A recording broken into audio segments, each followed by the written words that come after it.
इस वीडियो को लाइक करें, हमारे चैनल को सब्सक्राइब कर बेल आइकन जरूर प्रेस करें।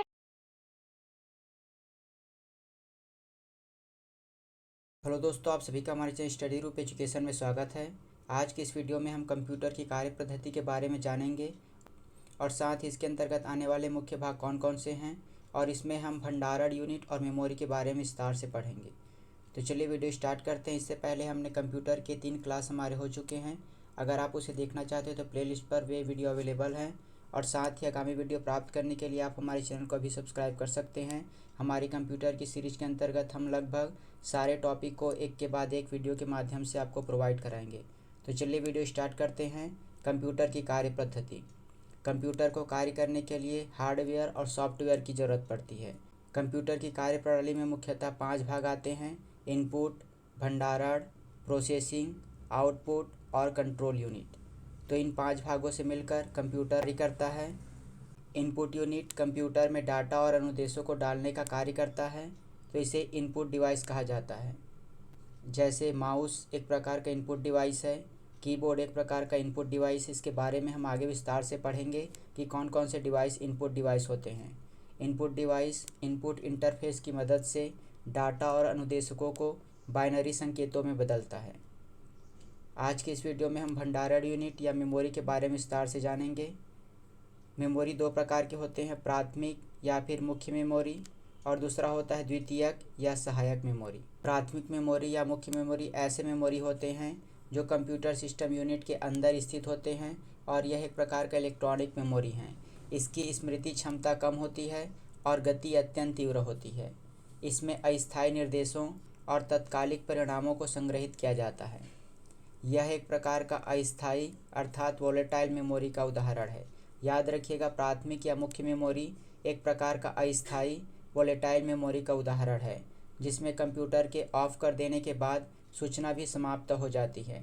डाटा और अनुदेशकों को प्रोसेस करने से पहले प्राथमिक मेमोरी में स्थायी रूप से रखा जाता है।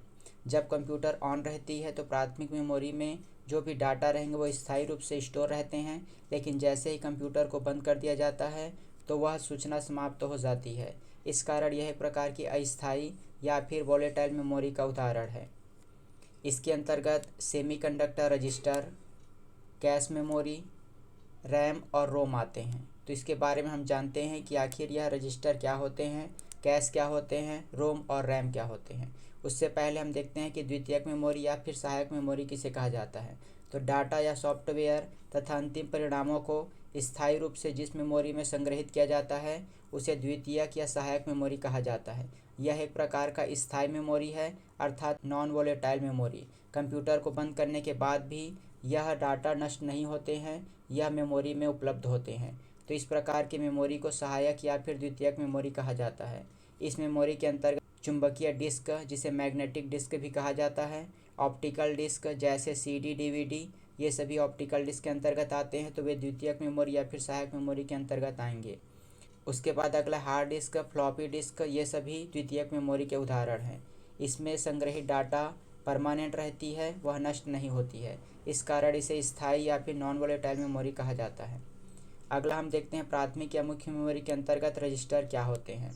सीपीयू या माइक्रो प्रोसेसर के साथ निर्मित अत्यंत तीव्र गति वाली प्राथमिक मेमोरी होती है। इस चीज़ को याद रखिएगा, यह तीव्र गति की प्राथमिक मेमोरी होती है और यह अस्थायी मेमोरी का उदाहरण है। इसे सीपीयू की कार्यकारी मेमोरी भी कहा जाता है। जब भी सीपीयू को डाटा की ज़रूरत पड़ती है तो वह सीधे रजिस्टर से संपर्क करता है, वह सीधे द्वितीयक मेमोरी से संपर्क नहीं करता। इस कारण इसे कार्यकारी मेमोरी कहते हैं। जो भी डाटा कार्यकारी मेमोरी से प्राप्त होता है उसे सीपीयू आगे प्रोसेस करता है। सीपीयू रजिस्टर में स्थित डाटा को ही प्रोसेस कर पाता है। डाटा या अनुदेशों को प्रोसेस से पहले रजिस्टर में स्थानांतरित किया जाता है।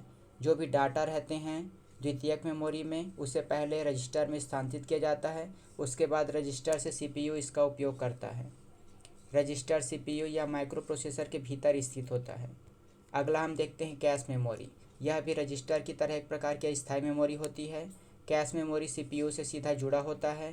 कैश मेमोरी में सीपीयू तक डाटा ले जाने के लिए कंप्यूटर मदरबोर्ड के बस का प्रयोग नहीं किया जाता। आप अगर मदरबोर्ड देखोगे, एक प्रकार की सर्किट होती है मदरबोर्ड, उसमें बीच में जो पीले रंग की लाइन होती है वह बसेस कहलाती है। उसी के माध्यम से डाटा स्थानांतरित होते हैं। तो कैश मेमोरी सीधे जुड़ी होती है, इसका स्थानांतरण बस के माध्यम से नहीं होता है। CPU सबसे पहले वांछित सूचना कैश मेमोरी में ही तलाश करता है। कैश मेमोरी CPU और मुख्य मेमोरी के बीच बफर का काम करता है। कैश मेमोरी और रजिस्टर में क्या अंतर होते हैं? तो कैश मेमोरी में आपकी स्टोरेज क्षमता थोड़ी सी ज़्यादा होती है और इसमें अधिक अनुदेश, जो बार बार उपयोग किए जाने वाले अनुदेश सूचना होते हैं, वे सभी कैश मेमोरी में स्टोर होते हैं। जबकि रजिस्टर मेमोरी में कम सूचना उपलब्ध होती है, उसमें केवल लोकेशन उपस्थित होते हैं। अगला है रैम, जिसे कहा जाता है रैंडम एक्सेस मेमोरी। रैम एक प्रकार का सेमीकंडक्टर चिप मेमोरी होती है, जिसे मदरबोर्ड पर बने मेमोरी स्लॉट में लगाया जाता है। यह एक प्रकार की अस्थायी अर्थात वोलेटाइल प्राथमिक मेमोरी का उदाहरण है। अगला हम पढ़ेंगे रोम, जो कि एक प्रकार की स्थायी मेमोरी का उदाहरण है, जबकि यह अस्थायी मेमोरी का उदाहरण है, जिसे वोलेटाइल मेमोरी भी कहा जाता है। रैम और रोम दोनों प्राथमिक मेमोरी के उदाहरण हैं, लेकिन रैम की जो स्टोरेज क्षमता होती है वह अस्थायी होती है, जबकि रोम डाटा परमानेंट उपलब्ध होते हैं। प्रोसेसिंग के दौरान डाटा या अनुदेशों को सहायक मेमोरी से लाकर रैम में स्टोर किया जाता है। अगला है रोम, जिसे रीड ऑनली मेमोरी कहा जाता है। इसमें उपलब्ध डाटा को केवल पढ़ा जा सकता है। यह एक प्रकार का सेमीकंडक्टर मेमोरी चिप होता है और यह कंप्यूटर मदरबोर्ड के निर्माता कंपनी के द्वारा स्थापित किया जाता है। यह स्थायी रूप से होता है, इस कारण इसे नॉन वोलेटाइल मेमोरी कहा जाता है और यह भी एक प्रकार का प्राथमिक मेमोरी का उदाहरण है। कंप्यूटर निर्माता कंपनी के द्वारा कुछ बेसिक चीज़ें होती हैं जिसे रोम में ही स्टोर किया जाता है। इसमें संग्रहित डाटा न तो नष्ट होती है और न ही बदली जा सकती है। आपने अभी पढ़ा प्राथमिक मेमोरी के अंतर्गत जितने भी मेमोरी वे सभी अस्थायी होते हैं, जबकि एकमात्र रोम ऐसा मेमोरी है जो कि स्थायी होता है। यह कंप्यूटर निर्माता कंपनी के द्वारा कंप्यूटर से जुड़े कुछ बेसिक चीज़ों को इसमें डाला जाता है। अगला हम देखते हैं CMOS चिप। CMOS चिप का फुल फॉर्म होता है complementary metal oxide semiconductor chip.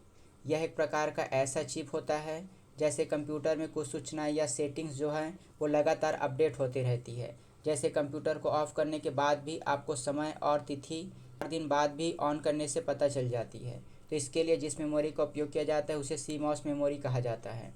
कुछ दिन बाद कंप्यूटर ऑन करने के बाद भी वह वर्तमान में सही समय और दिन बताता है और ऐसी सूचनाएं CMOS मेमोरी में ही स्टोर की जाती है। CMOS chip memory computer motherboard पर स्थित होते हैं। एक बैटरी भी लगी होती है। इसी बैटरी के द्वारा कंप्यूटर ऑफ करने के बाद भी ये CMOS चिप संचालित होते हैं और अपने आप को अपडेट करते रहते हैं। अगला है system unit. Input output device के अतिरिक्त कंप्यूटर के सभी हार्डवेयर सिस्टम यूनिट में ही होते हैं। इनपुट, आउटपुट और हार्डवेयर इन सभी को मिलाकर सिस्टम यूनिट का निर्माण होता है। सिस्टम यूनिट में मुख्यतः पावर सप्लाई यूनिट अर्थात UPS, motherboard, central processing unit या माइक्रो प्रोसेसर, मुख्य मेमोरी और कई पोर्ट शामिल होते हैं। तो इसके बारे में हम आगे के वीडियो में पढ़ेंगे। आज के लिए बस इतना ही। अगर आपको वीडियो अच्छी लगी होगी तो वीडियो को लाइक कीजिए और आने वाली वीडियो को प्राप्त करने के लिए हमारे चैनल को अभी सब्सक्राइब कर लीजिए। धन्यवाद।